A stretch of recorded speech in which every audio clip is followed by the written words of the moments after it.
Hello again, everybody. Welcome to the channel. I have someone great with me today where the One Piece video is going to have to wait just a bit because today I'm going to be talking about how we ought to scale. This might be version 2 for me, but we're going to be covering a little bit more in depth here.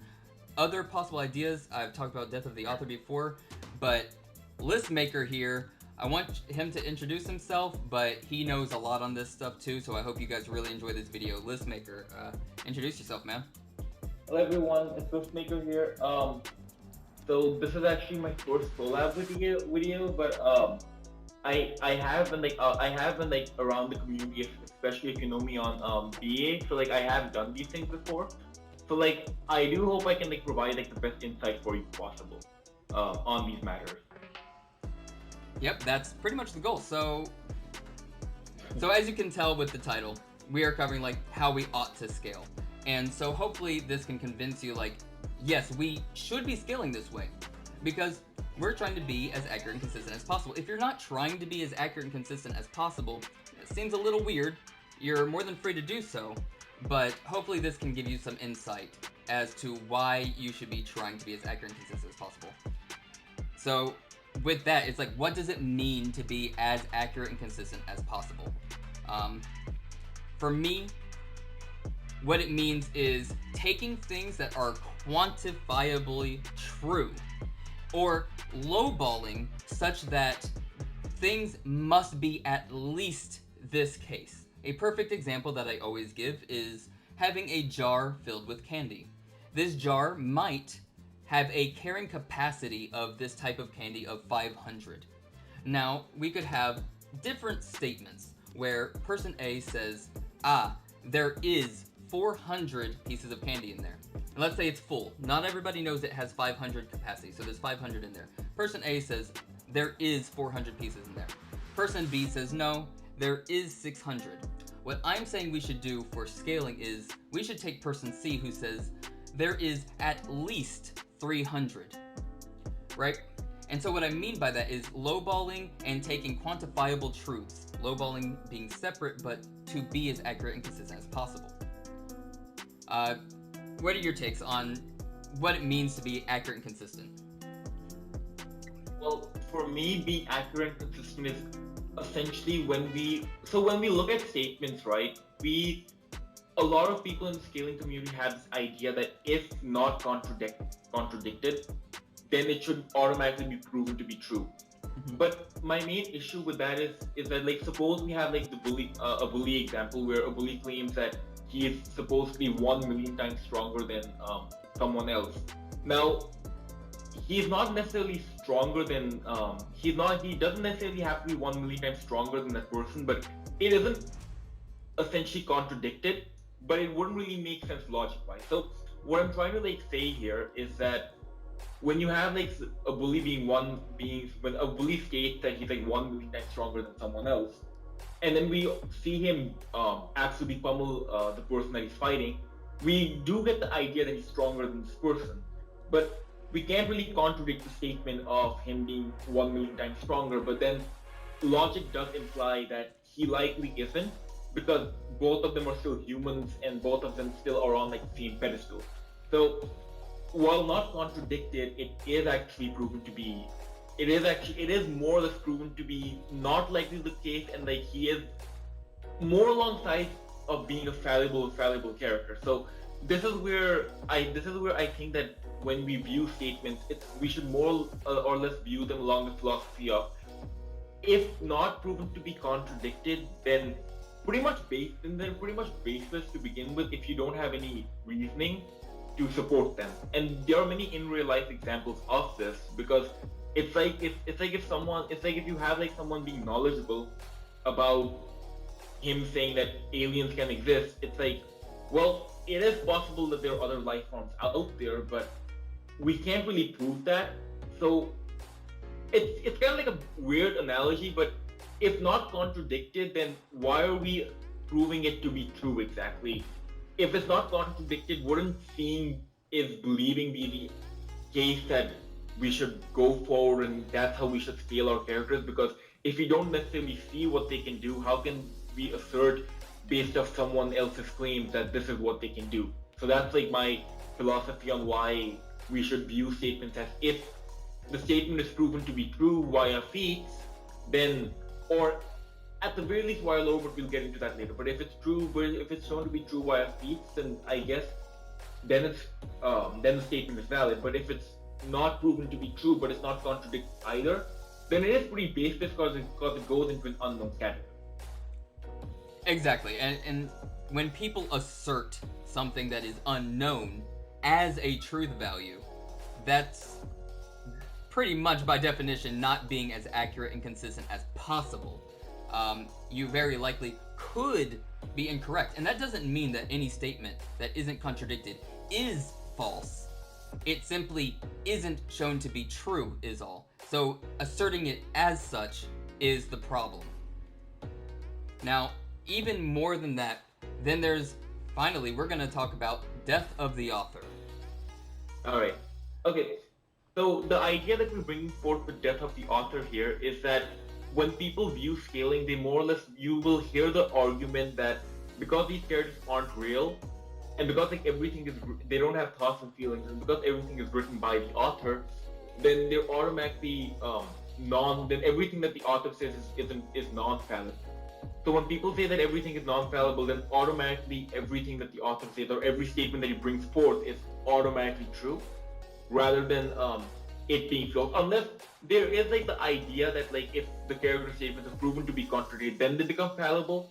But otherwise, people have the idea that the author or whatever guidebook statement is an omniscient narrator, and this is where and it can never be contradicted. And this is where we have death of the author, which basically disagrees with that fact, and I'll actually like explain what it is. So, death of the author is a concept from like the mid 20th century. I think it originated in literacy criticism, but what it is that it holds the fact that an author's intention and biographical facts, be it their writing, their beliefs, whatever, it doesn't really hold any special weight in determining an interpretation of their writing. So this is usually understood as meaning that a writer's view about their own work aren't more or less valid than the interpretation of any other given reader. Having author intention are one thing, but what is actually accomplished through the story might be something very different. And the logic behind this concept is pretty simple, that books or manga or whatever, they're meant to be read, but they're not written so, but they are also written so in the way that readers are supposed to like interpret them as important as, and they are as real as the author's intention. And on the flip side, this is where it comes in that many times when the authors write their story, they're also unavailable or they're unwilling to comment about any of their intentions to begin with. Because when we talk about author's intentions, we don't really have the author on speed dial to confirm what their intentions are. I highly doubt an author would be on Discord with us or be willing to take a call with us.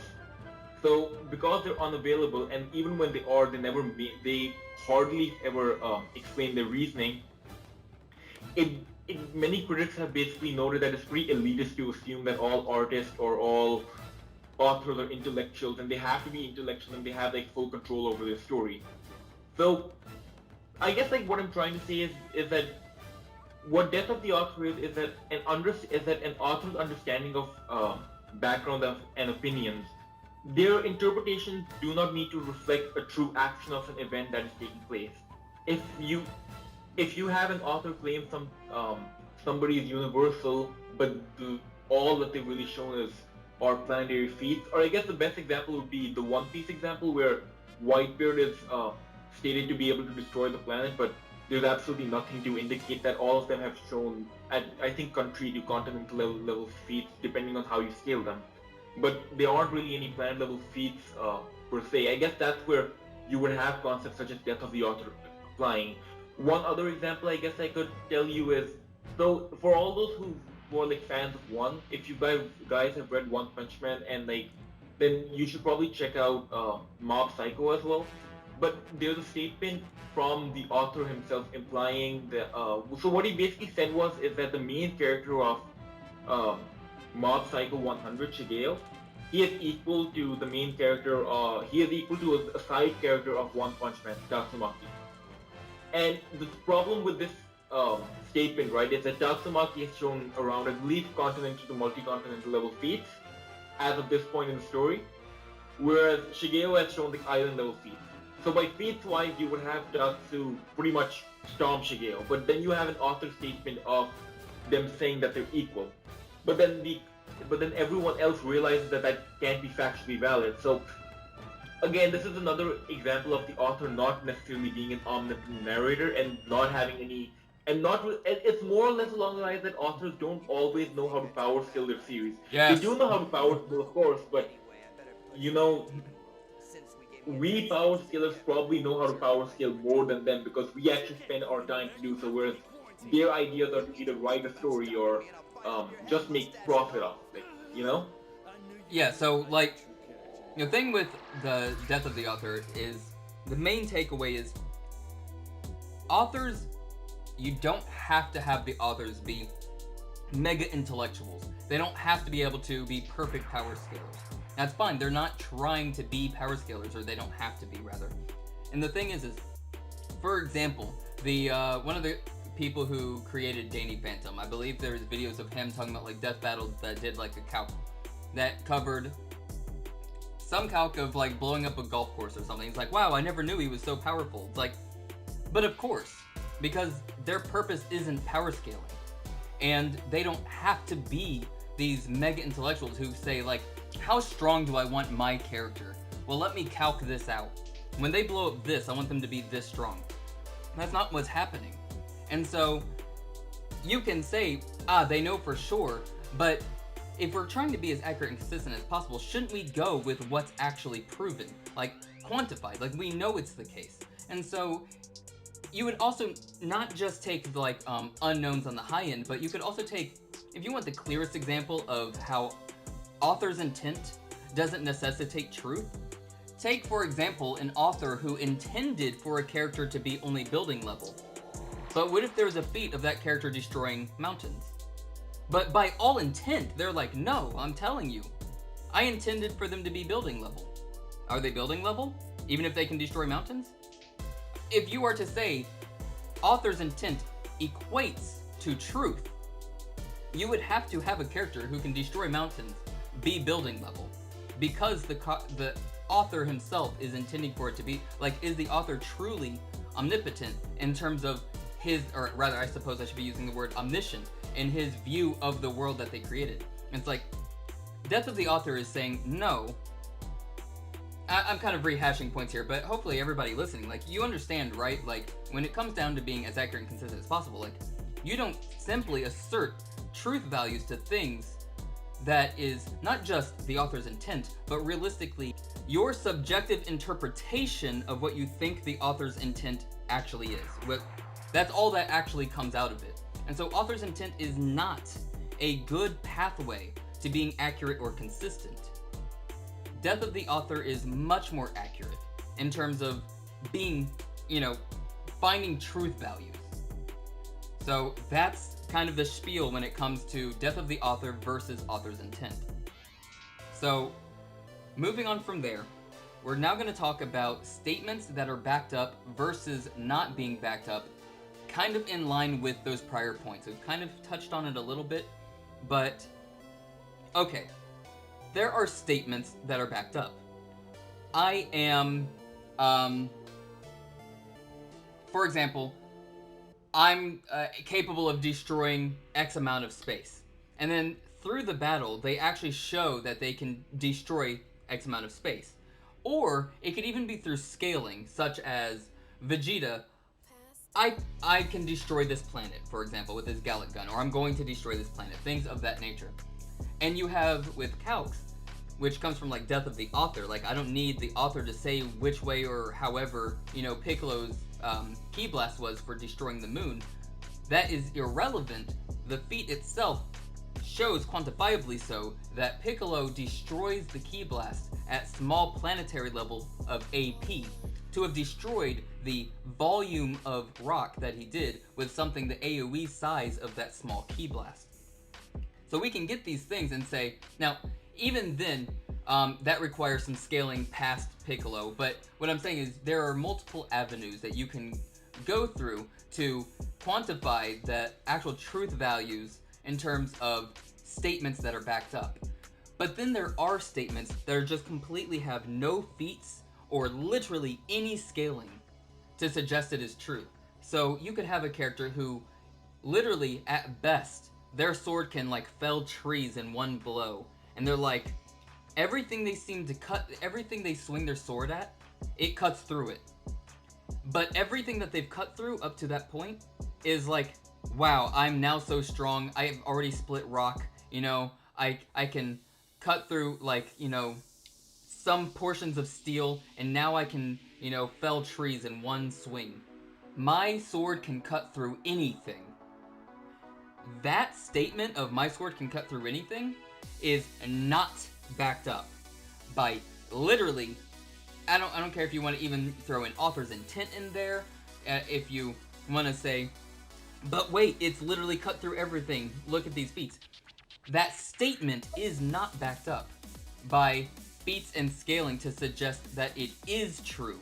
You could only say that it possibly is true. But asserting that it is in fact true is the flaw. Yeah, there's actually I can actually give like a proper example of this for people who are like, I can like give like a proper manga example of this. So if anyone has ever read a series called Monster Soul, it's you should check it out because it's made by the same author that made Fairy Tail. And I know like a lot of you people. I know I don't really like the show, but I know how popular it is in the fandom, and like I am like planning on checking out the new Eden Zero anime as well. But Monster Soul is more or less like a small little one-shot type manga. It's, I believe, like 14 chapters. Anyway, the whole verse is like small building level at best, because the main antagonist of that story, Belzy, he's around small building level because his best feats are like blowing up a house with difficulty, and I think he's actually even below small building because I don't believe he blew it up with just one attack. I think it was also something that was like an overtime thing. And one of his statements actually claimed that there were many statements that actually claimed that because like if he goes on the rampage, Belzy would be able to destroy the world. Now, again, in line with the previous point, because you have a character who can who with great difficulty can like destroy a house, but you're also claiming that he's planetary through statements, and these statements don't really line up because at the end of the day, he even gets defeated by another character who was on the same pedestal, who was also small building level. So once again, it's more like the idea of statements versus feats here. It's like the feats it's like, sure, can he be planetary? I guess maybe, but it's an extreme stretch if you think about it, because it's like there isn't anything contradicting him being planetary. I mean, you could argue he could destroy the planet, but then it's like, if he could destroy the planet, why is he taking so much time to destroy a house? So it's a statement that's just not backed up, or at the very least, there are no feats that show it, highlight it, or prove that the character can be on that level. Hell, even if maybe the character was continental, multi-continental, maybe you could upscale them, but it's small building to planetary is a high jump. Yeah. So this is actually a proper example, and the citation is in the Monster Soul manga chapter 14, so you can check it out for yourself as well if you want to. But yeah, you actually have statements of characters who are small building level being planetary, and this is where the feats don't really line up. I think one other example would probably be shows like Oh Ah My Goddess, where you have characters who are supposedly stated 10D, but despite being 10th dimensional, they're beaten up by 3D characters, and they're not even like planet level. I think they're around like they don't really transcend the multiverse. They're still around, I guess maybe around country to large country that works as, but again, it's another example of statements just not being backed up by feats. Because if they were 10th dimensional, you would kind of have them being transcendent of the entire multiverse altogether. So yeah, these are two actual examples from mangas that I know and have personally read where the feats just don't align, where the statements just don't align with the feats that are being presented. Yeah, perfect examples. And so with that, we're gonna go into the last point here. So if time to have finally a sort of disagreement. Now, List and I have gone way back actually, and this is the first thing that kicked it off where we became friends, and it was through this disagreement here. But it's actually, it's funnily enough, so minute. You'll see what we're talking about. But it's like, it's such a stretch. Like, sure, this person who's like building level, at best, right, through feats, they could be planet level through the statement, but it's such a stretch, right? Well, we're gonna kind of see a flip of that versus what I think, where it's like, of course they're there, because it's like, it's not a stretch pretty much at all. You're not stretching anything. It's so close. Versus, you'll see. So, I hope you enjoyed this section of the ending of the video. We're gonna talk about context and how it applies to things like lore scaling and other statements, such as how we'll have like Beerus being above Goku. So, for example, if I'm all about feats and scaling, well, how could I put Beerus above Goku, right? What feats does he have that suggests he's beating people that Goku is already beating, right? And there's some people who actually are like, no, Goku has surpassed him, but then there's plenty of people who say, no, Beerus is above. And the thing is, it's like, you can easily say, like, yeah, Beerus logically is above Goku. And here's the thing. So I'm going to say my part, and I want him to say his. I don't want to misconstrue him at all. But here's how I take it. For those who have watched me for a while, you know exactly what this is. For those who are new to the channel, here's what I'm talking about. And here's why I go with being as accurate and consistent as possible. Here's my take on context. When we have things such as Beerus is stronger than Goku, as, say, a statement, but he doesn't have the feats or even the scaling off of any feats to suggest it, we just have lore and statements. I don't ever say Beerus isn't stronger than Goku, nor do I ever claim Beerus is weaker than Goku. I simply say Beerus is an unknown. Now, I can say Beerus's low end is in most, or at least this level, X level, right? With, like, him clashing with Super Saiyan God Goku, right? I can say, like, a minimum, but that was a minimum of him trying. Like, I mean, not even trying, right? Holding back and everything. Which has been shown with feats. But saying, like, for example, the strongest of the angels. That person has no feats, but by all means, like, aren't they stronger than Beerus? Surely, right? But even then, I'm a consistent person, and by logic, if I'm wanting to be as accurate and consistent as possible, I don't say they are stronger. I'm sorry, there simply are no feats or any scaling that I can use to suggest that they are actually stronger than anybody else. But it makes sense, it's like, of course. And here's the thing, I put them as a question mark. And I understand why people would say, of course, they're stronger. But I will never go back on, I will never make exceptions for my logic. Because if my logic is sound, it shouldn't be needing to make exceptions for. So I place them as question marks until I can see something that is quantifiable. And so I consider them to not be quantified. They are not, I cannot assert them to actually be stronger or weaker than a person. I know as much on the strongest of angels, I'm saying strongest of angels because I'm messing up names right now, but their bottom, the weakest that they must scale to, I can't even lowball them accurately. Their weakest, I know as much about that as I know Saitama's highest end. They're both a question mark to me, and that's where I leave them, a question mark. So that's as much as I can scale them, is I don't know.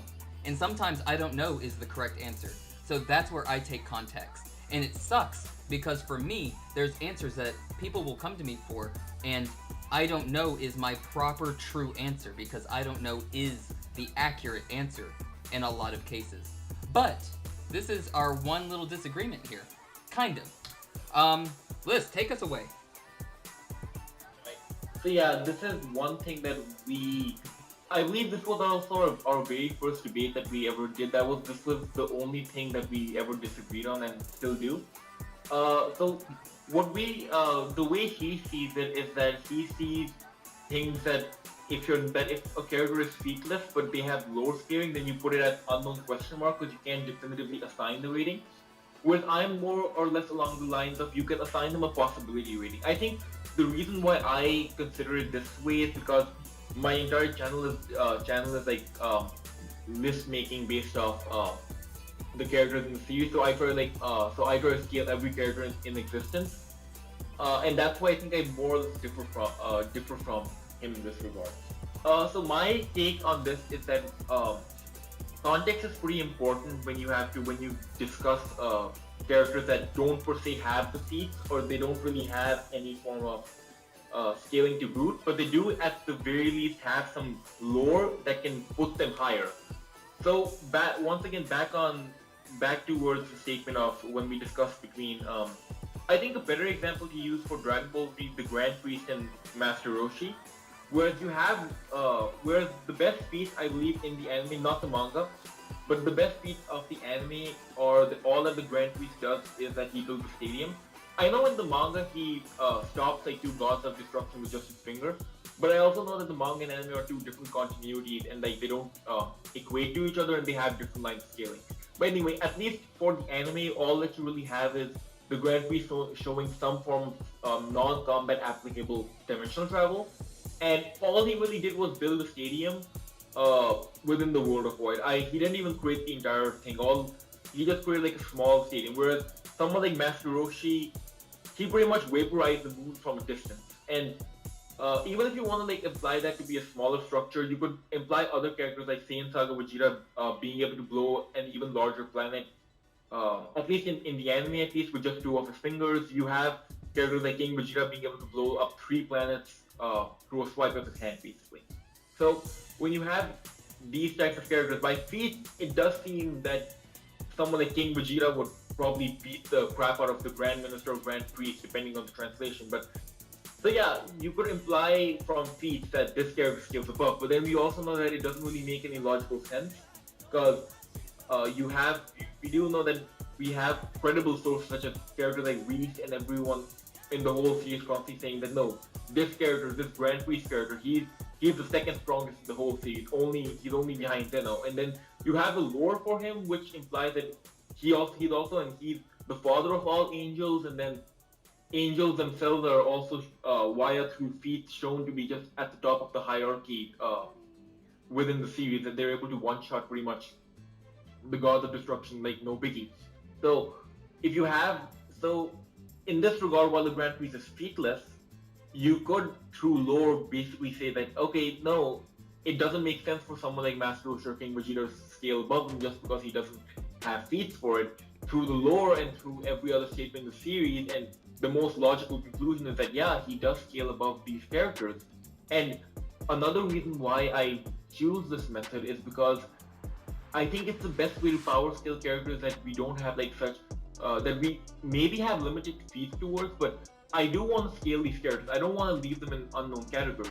So I think these characters need to be scaled properly because I don't want to leave them out. So if you have another one example would be, I guess, from Saint Seiya, for those people who are like deep into the series, you have characters like Kronos being able to wipe out the past, present, and future of the infinite multiverse, which classifies as a multiverse plus rating.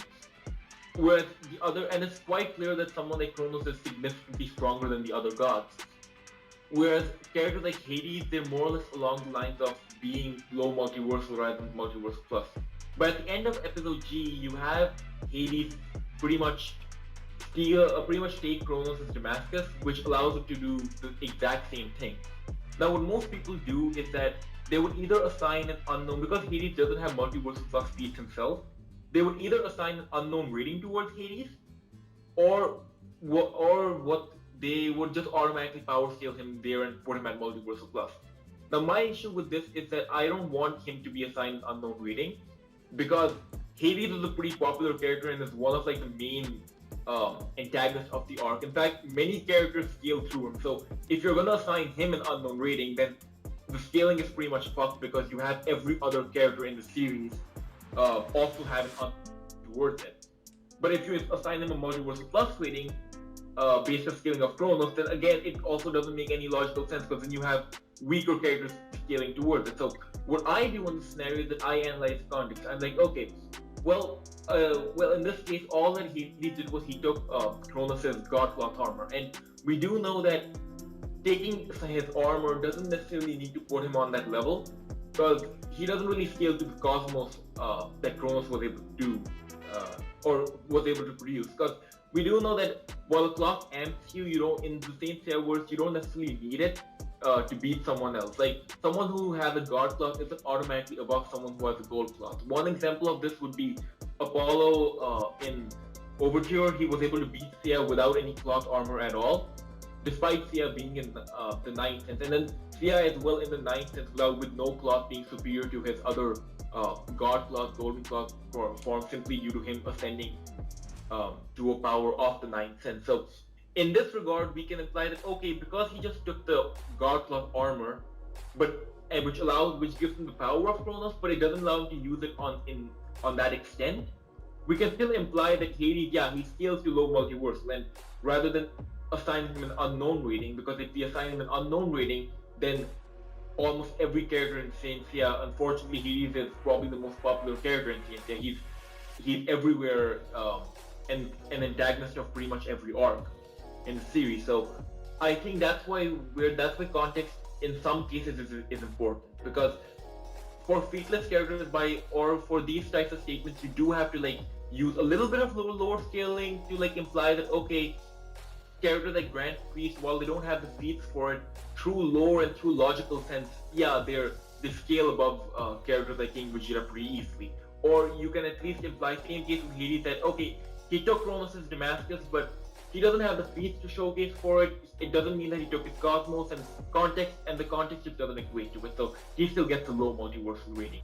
In conclusion, I don't think that you should always assign unknown rating for these characters based off, because I do think that it can make logical sense for someone like the Grand Priest to scale above. But again, while you can, for me, it's like you don't just assign a definitive rating, but you assign a possibly and likely rating rather than an unknown rating. But again, this is just my subjective opinion on the matter. I think at the end, the last context point was pretty subjective. So if you want to take his side, that you design unknown rating for these characters, that's completely fine. If you think my interpretation is equally as valid, that's also fine with me. It's up to you. Yeah, and I told you guys he knows what he's talking about, and yeah.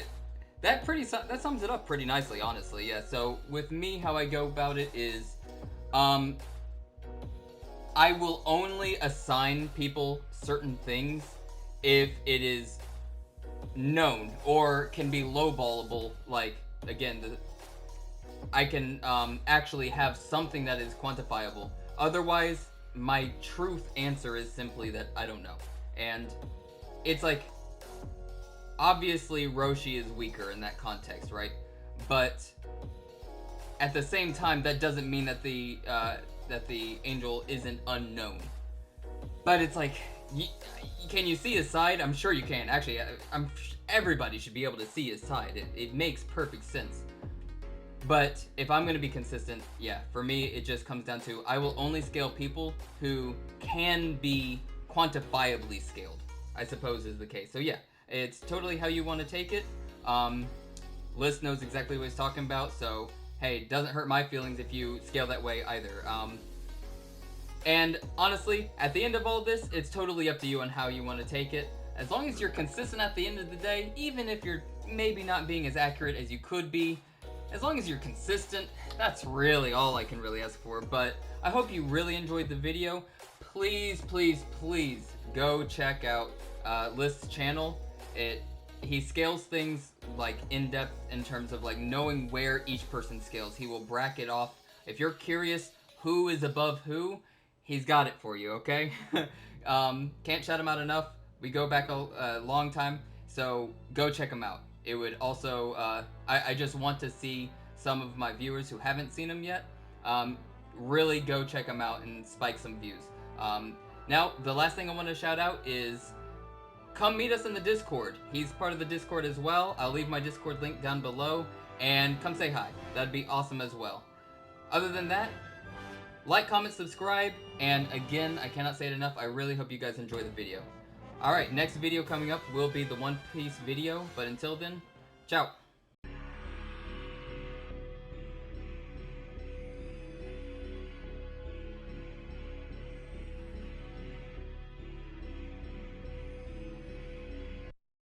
Pastor.